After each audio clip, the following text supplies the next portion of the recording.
Nama saya Maria Wendelina Hoar, NPM 12220057, kelas C semester 5. Topik laporan praktikum lahan kering. Pengertian pengolahan lahan kering.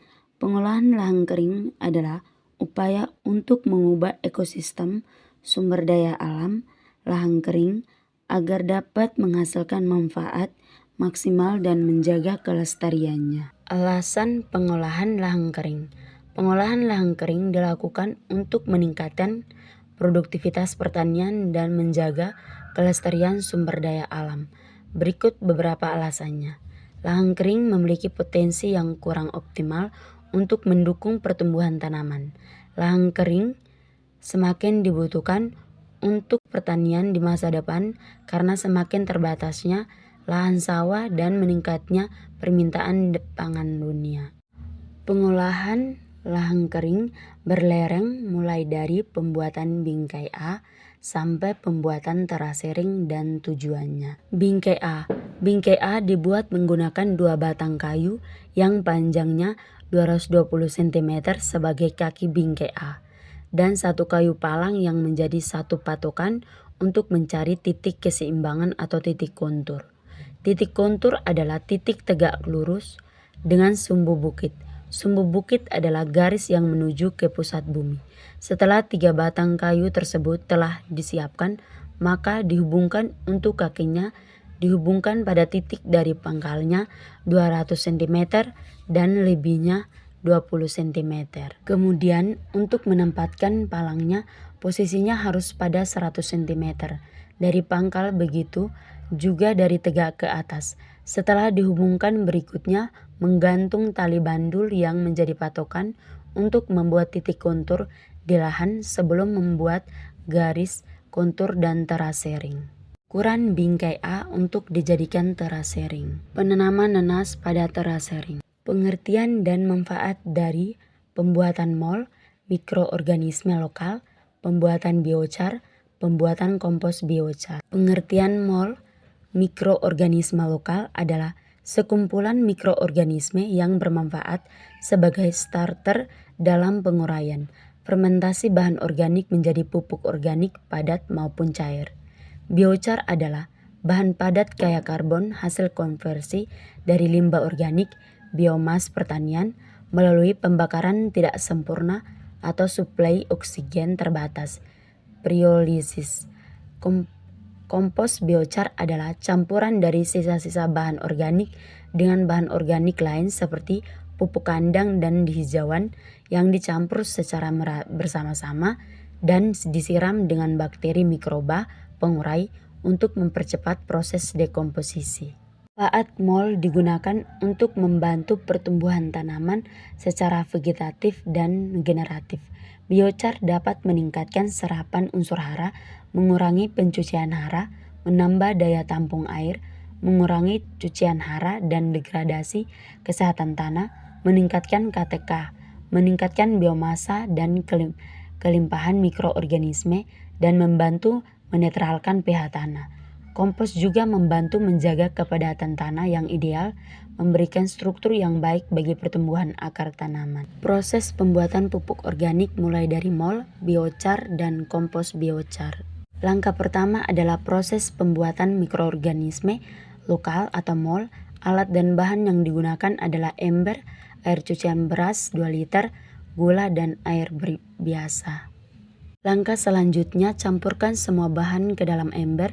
Setelah itu tuangkan ke dalam botol plastik, ditutup rapat, lalu difermentasi. Disimpan di tempat yang tidak langsung terpapar sinar matahari di dalam botol plastik selama 1-2 minggu. Selama masa fermentasi sewaktu 2 atau 3 hari, tutup botol dibuka agar gas yang tertampung di dalam botol dapat terbuang. Proses pembuatan biochar. Langkah pertama adalah pengambilan sekam padi dan kotoran ternak. Alat yang digunakan adalah sekop dan karung beras berukuran 50 kg. Berikutnya adalah proses pembakaran sekam padi atau proses pembuatan biochar sekam padi. Alat dan bahan yang digunakan adalah sekam padi dan corong yang berlubang. Cara pembuatannya adalah corong diletakkan tegak lurus pada dataran tanah Setelah itu tumpukan sekam mengelilingi corong, membumbung semakin tinggi ke bagian atas corong. Sekam padi yang sudah dibakar akan berubah menjadi hitam. Manfaat dari biochar sekam padi adalah untuk meningkatkan porositas tanah sehingga tanah menjadi gembur, sekaligus meningkatkan tanah menyerap air. Proses pembuatan kompos biochar. Alat dan bahan yang dibutuhkan adalah kotoran ternak, sekam padi, dan hijauan, mol, gula pasir. Setelah semua bahan disiapkan, lalu pilihlah tempat yang tidak terpancar langsung oleh sinar matahari. Kemudian campur merata semua bahan dengan perbandingan 2:1:1. Tahap pertama pembuatan kompos biochar adalah ratakan dedaunan yang susah dicincang. Di sini daun yang digunakan adalah daun gamal berbentuk bedeng. Setelah itu dilapisi dengan dedak padi sebanyak 1 kg. Langkah selanjutnya adalah tambahkan kotoran ternak di atas dedaunan dan dedak, lalu tambahkan lagi dedak di atas kotoran ternak. Kemudian di bagian paling atas tambahkan biochar sekam padi lalu ratakan. Setelah itu siapkan mol yang sudah difermentasi, air 1:2, ember, dan gula 1 genggaman tangan, lalu campurkan semua bahan. Setelah semua tercampur rata, sirami pada bahan campuran biochar, kotoran ternak, dan hijauan sampai cukup basah. Setelah itu tutuplah kompos biochar yang sudah dibuat menggunakan karung hingga semua tertutup rapat agar tidak terpapar langsung cahaya matahari, dan diletakkan batu di bagian atas maupun samping karung. Dan pupuk kompos biochar siap difermentasi. Setelah pupuk difermentasi setiap 4-5 hari sekali, buka penutupnya lalu balik campur bahan bokasi tersebut.